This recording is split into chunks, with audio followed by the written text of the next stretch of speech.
Assalamualaikum warahmatullahi wabarakatuh. Perkenalkan, nama saya Nugroho Namar Wicaksono dengan NIM 2521201123. Hari ini saya akan mempresentasikan tentang laporan praktikum teknik tenaga listrik yang berjudul rangkaian, seri, dan paralel dengan resistor, LED, dan beban. Untuk latar belakangnya sendiri, yang pertama saya akan menjelaskan tentang sejarah hukum Ohm. Sejarah hukum Ohm menurut fisikawan Jerman Giorgio Simon Ohm itu pada tahun 1787 sampai dengan 1854 yang banyak menemukan karya dalam kelistrikan, terutama hubungan antara tegangan kuat arus listrik dan uh, jumlah kuat arus listrik yang masuk ke suatu titik percabangan sama dengan jumlah kuat arus listrik yang meninggalkan titik tersebut. Nah, yang kedua itu yaitu ada dua macam hukum Kirchhoff, yaitu hukum Kirchhoff pertama dan hukum Kirchhoff kedua. Di dalam sebuah rangkaian tertutup atau loop, jumlah aljabar gaya gerak listrik atau GGL dan penurunan tegangan atau hasil kali arus dan hambatan adalah sama dengan nol. Tujuan dan metode. Yang pertama yaitu adalah tujuan praktikum. Tujuannya sendiri yaitu untuk memahami konsep dasar, konfigurasi seri dan paralel, menganalisis perbedaan distribusi tegangan dan arus, mengamati karakteristik kerja komponen seperti resistor, LED, dan beban motor. Dan yang terakhir yaitu meningkatkan keterampilan pengukuran menggunakan multimeter. Yang berikutnya adalah alat dan bahan. Sumber daya atau power supply 12 volt sampai atau 10 ampere. Komponen pasif 3 resistor 470 ohm, 560 ohm, dan 680 ohm. Komponen aktif dan beban 3 LED merah dan 1 motor DC kecil 6 volt. Alat ukur dan pendukung multimeter, breadboard, kabel jumper, dan saklar. Berikutnya yaitu tentang hambatan atau hambatan resistor. Jadi ada dua macam jenis hambatan resistor yaitu yang seri dan paralel. Berikut adalah contoh dari hambatan dari seri paralel. Yang pertama yaitu seperti gambar resistor R1, R2, hambatan dan R1, R2 dan seterusnya. Nah, itu untuk mencari R total. Yang kedua yaitu jenis paralel.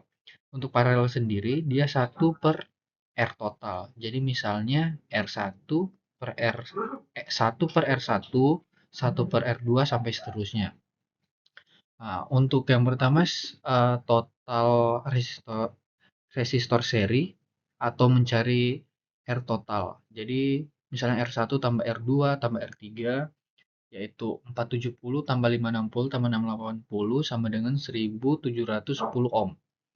Dan yang berikutnya yaitu total resistor paralel.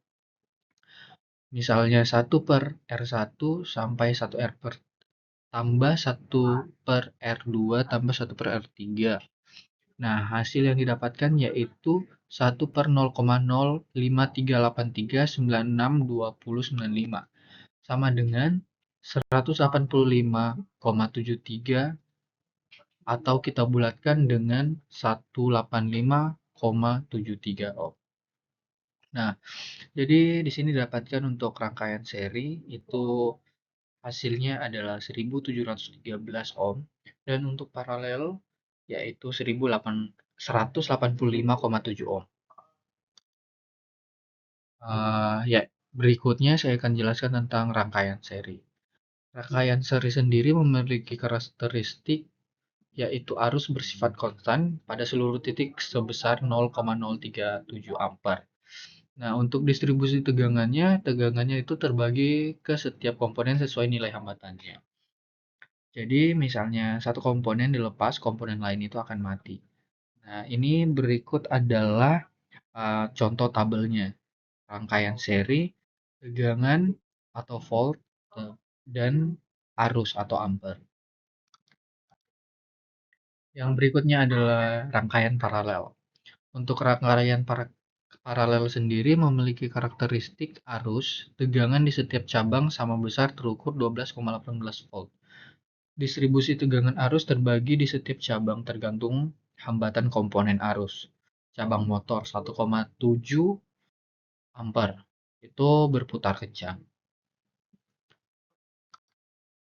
Berikutnya adalah analisis dan pembahasan.